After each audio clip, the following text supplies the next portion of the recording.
اللي اتحرمتم من التعليم، الفرصة لسه قدامكم من غير ما تغرم ولا مليم، إذاعتنا ناوية تعلمكم.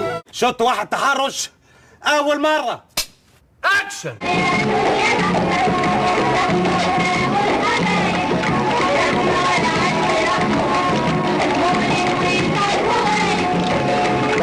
يا دنيا زحمة زحمة وفاه الحبايب. يا نهار اسود.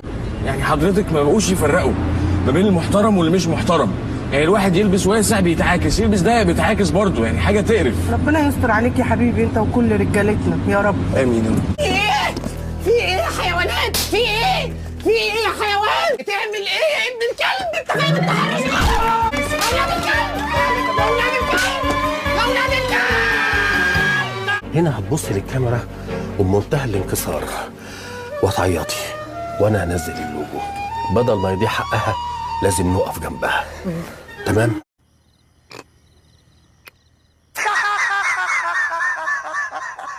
السلام عليكم ورحمة الله وبركاته. أهلا بيكم مشاهدي قناة المايسترو. حلقتنا النهاردة تحت عنوان مولد سيدي الننوس، ننوس الرياضة المصرية اللي لما بيفرح بيظهر على أصله. ده رئيس نادي الزمالك يا جماعة، متخيلين المشهد ده؟ فجاله أحد الزملاء في نادي الزمالك يعني عشان يعدلوا الكرافات، عشان مش هينفع بعد المجهود اللي حصل عشان بس يعدي من الحتة دي وهو يتصبب عرقا. ضربوني في صدري جوه وفيها ناس عمالين يعملوا حاجات عجيبة يلا يا حاج. يعني ايه؟ معلش يا حاج. يعني ما ينفعش يروحوا عيال تجري ويروحوا كده، ما ينفعش. ضربني في صدري يا ابني والنبي. أي جمهور في العالم ممكن يبقى عشوائي وهمجي بس لما بيخسر، إنما جماهير الزمالك مختلف سواء في الفوز أو الخسارة، ومع أي تجمع لازم يسيبوا بصمة تشيء لمصر والمصريين. أهلا بكم من قناة فرانس 24 في حلقة جديدة من باب الويب، وفيها فوضى تتويج نادي الزمالك يثير غضب المصريين اللي فطحانة في المنطقة والمحطات الفضائية. الاتحاد الأفريقي لكرة القدم كاف دان هذه المشاهد وأصدر بيانا أعلن فيه إحالة القضية إلى الجهات المعنية واللجان المختصة في الاتحاد للتحقيق فيها واتخاذ الإجراءات التأديبية اللازمة. دي كانت خناقة عادية. خناقة عادية يا راجل. ده انت بقيت ترند على اليوتيوب. والله. بص فضحتك بقت بجلاجل. والله. لو سمحتوا ما تنسونيش في دعم القناة بالاشتراك واللايك والشير وتفعيل زر الجرس علشان الفيديو بتاعنا يوصل لكل الناس، فما تكسلش واعمل لايك. أتمنى يا كابتن سيف إن مادة الزمالك تدرس في المدارس، الأجيال الجاية تتعلم مادة الزمالك. دي مادة دسمة، مدرسة الفن والهندسة فتحت فصولها، فلا بد إن الأجيال القادمة تتعلم تشوف المدرسة دي إيه. حد يعمل في المدرسة كده؟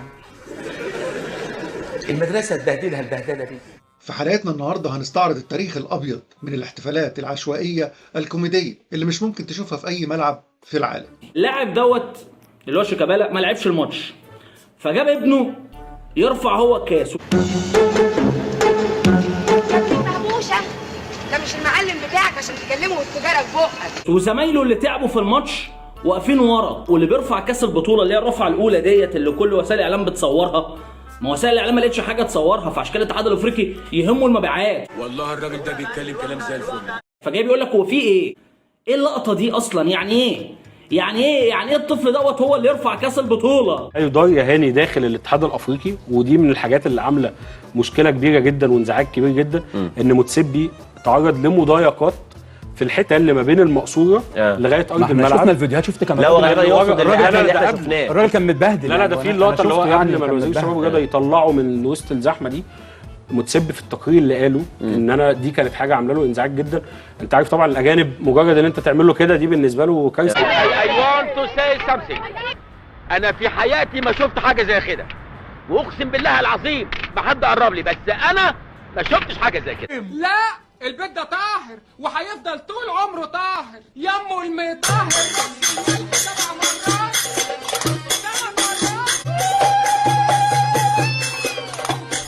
ولك ان تخيل هاني ان حتى هذه اللحظه مفيش صوره جماعيه لفريق الزمالك بالكاس. بكاس الكونفدراليه مفيش صوره في الملعب بفريق شيكابالا، ادى ابنه الكاس، قعد يفرح، الناس اتزحمت، ابنه الناس كانت ربنا يحفظه له، الناس كانت زقت ابنه، كانت ممكن تدوس عليه، قعد يعيط. زوجة شيكابالا بدور على ادي الواد لابوه ويا عيني الواد بيعيط صعبان عليا الواد ما تشيل الواد من الارض الواد عطشان الواد ده لسه صغير قاعد من لفه صغير ودخلنا العقل اتحير منه شبابه. ده بص الراجل بتاع الكف مش عارف يعمل ايه. هاتولي الولد تاني. اتفضل يا معالي باشا. انت بتشتغل ايه يا حبيبي؟ بشحت في اشارات المرور. ايه؟ بشحت في اشارات المرور. بتشحت في اشارات المرور. لقى شيكابالا بيقول له ادي الكاس لابني، فالراجل بيبص كده لقى طفل وماسك كاس في ايده، فقعد يبص مش عارف يعمل ايه. امسك يا محروس يا حبيبي، صغير منك، فاهم؟ ونقدر نقول ان سبب ده كله هو الحرمان اللي خلى لعيبه نادي الزمالك ومجلس اداره نادي الزمالك يفكروا ازاي اسرهم واصحابهم وجيرانهم يتصوروا مع الكاس لحظه التتويج اهم من نادي الزمالك. في ليله العرس والفرحه الكبيره لنادي الزمالك عندنا ناس فاكره للنادي بتاعها، كل واحد بيقول ان دي العزبه بتاعتي، اعمل اللي انا عايزه والدنيا بالنسبه لي سداح مداح. العزبه دي ليها نظام. المشهد ده والمنظر ده لا يمكن تشوفه مع النادي الاهلي على الرغم ان هو بياخد بطولات كتير. انا بابا يلا. لان الاهلي فوق الجميع، الاهم هو التتويج، الاهم ان احنا نشوف النادي الاهلي وهو بيرفع الكاس، ومع كل جيل بنشوف صوره جديده، الا مع نادي الزمالك بنشوف عشوائيه جديده.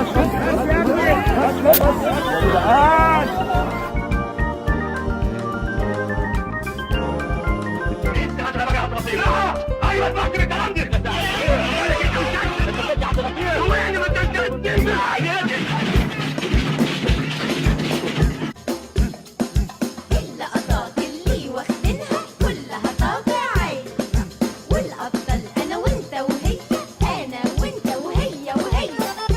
بالك هنصور وأنت ولا على بالك، خلي بالك هنصور. اللي حصل مع وزير الرياضة المصري ورئيس الاتحاد الافريقي هو نتاج تربية وزير الشباب والرياضة لجيل اتربى تحت رعاية هذا الوزير، اللي بيرعى نادي الزمالك فقط، اللي بيحمي نادي الزمالك فقط، اللي جمهوره ممكن يعمل اي حاجة وما بيتحاسبش. تربية واطية قوي، واطية يعني. اللي كان في الملعب كان سمك لبن تمر هندي من الاخر. مش دي مصر يا جماعه اللي بيحصل ده، كان مهما احكي لك كان الوضع كارثي. مصر بحواليها الطيبه ونيلها الخالد، سمعتها الحلوه قوي اللي بقى لها 7000. يا عم خلاص، هي ناقصه كذب وإثارات علينا، ما احنا عارفين كل الحكايه، وكل شويه يطلعوا يقولوا احنا الفراعنه و7000 سنه وما شفناش حاجه من الفراعنه دي غير اللعنه بتاعت الفراعنه. الاصل يدور، الاصل يدور.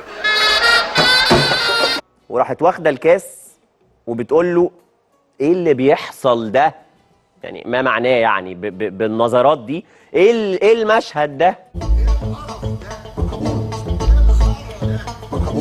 ايه القرف ده؟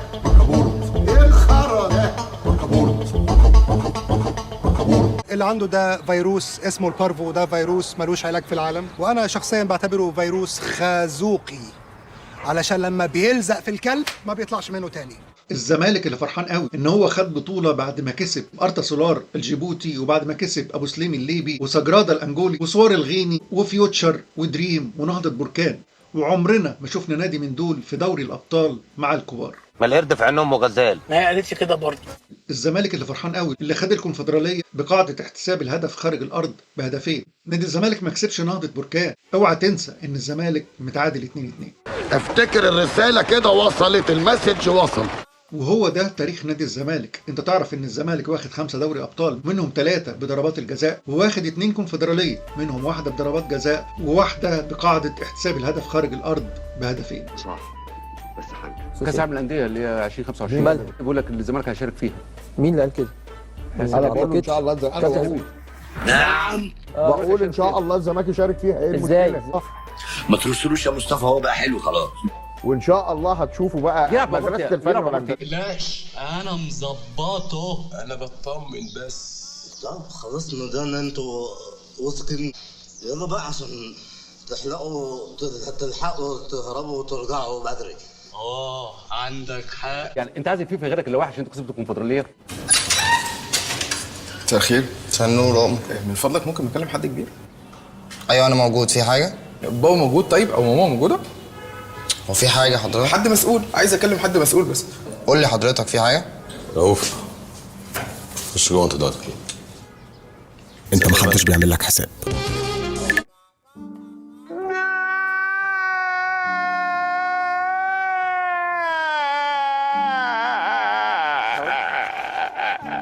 الزمالك اللي عاوز يروح كاس العالم لانه كسب الكونفدراليه اللي هي البطوله الثانيه في افريقيا، الكونفدراليه اللي فيها المستوى الثالث والرابع من ابطال الدوري في الدول الافريقيه.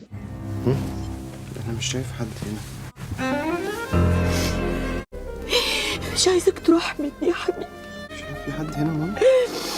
ماليش غير. مفيش حد يا ماما؟ مفيش حد هنا ماما؟ مفيش حد هنا؟ الكونفدراليه اللي ما نتمناش احنا كاهلاويه ان احنا نلعب فيها، ويا رب يبارك لنا في فريقنا ودايما يكون في دوري الابطال. كابتن يا كابتن، هو كله ضرب مفيش شتيمه ولا ايه؟ الزمالك اللي عاوز يروح كاس العالم بمزاجه، الزمالك اللي ملوش في اللوائح والقوانين، فاكر ان الفيفا زي اتحاد الكره المصري ووزاره الرياضه المصريه اللي بتالف كل حاجه عشان خاطر ان النوس يفرح ويعيش. يا ست الطعام شوف اللطافه، كوتي كنت موت يا حلوه يا بطه، نتحرك يا اختي يا قطه يا صغيره باص الام. عندي اقتراح ان احنا نجمع كلام وتصرفات مجلس اداره نادي الزمالك ولاعيبته وجمهوره ونعمل بيها افلام ونصدرها بره مصر، نصدر الضحك الزملكاوي، والله هيجيب لنا عمله صعبه اكتر من العمله الصعبه اللي بيصرفها نادي الزمالك على لاعيبته ومدربيه اللي بيشتكوه في الفيفا، وبدل ما ندفع من دم الشعب يدخل لنا فلوس اهو على الاقل نستفيد منهم باي حاجه. يا ابن اللعيبه يا فاجر، انا معاك يا نجم في المصلحه دي. فرحة الزملكاوية بالعشوائية والهمجية دي تعرفك قيمة النادي الأهلي وتحسسك بنعمة النادي الأهلي اللي لازم نشكر عليها ربنا صبح وليل إن إحنا أهلاوية. هو حضرتك دكتور ولا مايسترو؟ أنا الدكتور. شفت دي؟ كاريزمة مايسترو. على فكرة الزملكاوية في مصر داخلين معانا نفس المدارس ونفس الجامعات، ولكن لما بيتجمعوا في استاد أو في أي مكان بيظهر العرق الزملكاوي وبنتأكد إن كلهم مرتضى منصور. انا وياك، لا الوحش بيحلو ولا الزفر بينضح. وعلى العكس هتلاقي الأهلاوية مهما كان مستواهم الاجتماعي أو التعليمي هتلاقيهم كلهم نفس عقلية النادي الأهلي وأخلاقه ومبادئه، لأن الأهلي في الآخر فوق الجميع. احنا جامدين قوي. إن كانت دي فرحتهم فما بالك لما بيخسروا في أي بطولة. بنشوف المنظر ده وبنشوف قد إيه نادي الزمالك بيفضحنا وقد إيه نادي الزمالك بيسيء للمصريين والمصر. ولكن للأسف هناك إبهار من نوع آخر سلبي كان، يعني كم هو مؤسف أن تنتهي البطولة بأعمال تخريب. الله وكيل احنا عايشين مع بهايم. كما شاهدنا نشر مقاطع، يعني نشرت العديد من مقاطع الفيديو عن تحطيم لمقاعد المدرجات. يا دي الفضيحه ام جنادل، يا دي الدلسه ام حناجل. قرأت حتى تغريدات سيد محسن تقول كارثة ما حصل، تكسير الكراسي ما رح يعطيك المباراة ولا رح يعطيك البطولة. يعني شوفوا لهم حل، اعملوا لهم سندوتشات حلاوه بالقشطه. ما ردك على هذا الموقف الذي يؤثر سلبا لا شك على صورة وثقافة الجماهير كرويا وحضاريا حتى؟ انت بتهزر يا ابني، هي زريبه يا حبيبي، هي زريبه دي، انت متخلف يا ابني.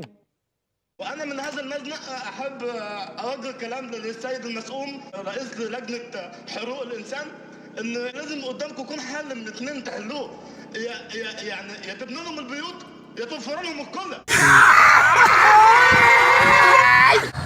كمان واحد، كمان واحده والنبي يا ري، كفايه بقى ده كمان واحد. الزمالك لما خسر من الأفريقي التونسي في القاهرة قدم لنا سيمفونية من قمة الهمجية ونسأل فيها أبو جلبية. فاكرين اليوم اللي في استاد القاهرة أحد المواطنين مباراة الزمالك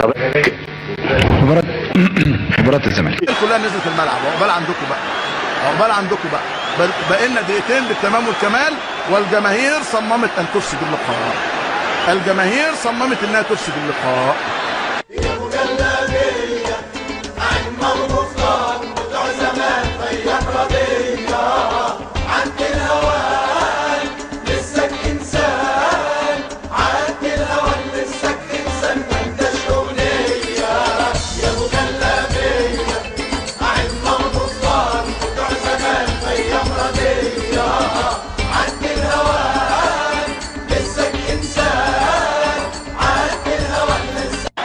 الفل ومية مية. ماشي يا عم، ماشي يا سيدي، انزل يا باشا. شكرا للكرة المصرية.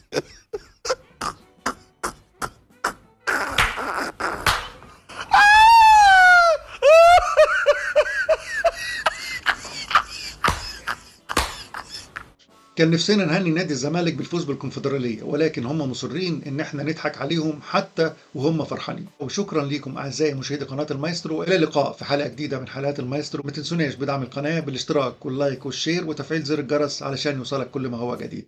والسلام عليكم ورحمة الله وبركاته.